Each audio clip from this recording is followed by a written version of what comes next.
Hurmatli samarqandliklar, o'zingizga ma'lum, bolalarni qo'llab-quvvatlash jamoat fondi tomonidan 2 kun davomida katta tadbirga start berildi. Bu tadbirda 2 kun davomida Turkiyaning nufuzli klinikalaridan bolalar xirurgi, kardiolog va plastik xirurgini tashrifi kuzatildi va bu tashrifda 2 kun davomida nogironligi bo'lgan bolajonlar, nochor oiladagi bolajonlar, kam ta'minlangan oiladagi bolajonlar, qiyinchilikka uchragan oiladagi bolajonlarni ushbu vrachlarimiz tibbiy ko'rikdan o'tkazadilar. Ushbu tibbiy ko'riklar mutlaqo bepul.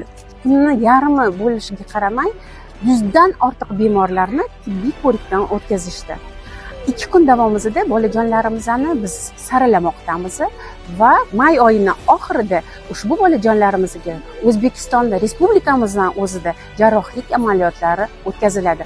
Ushbu jarrohlik amaliyotlariga Turkiyaning nufuzli klinikadagi shifokorlarimiz hamda respublikamizning mahalliy shifokorlari tomonidan jarrohlik amaliyotlari o'tkaziladi.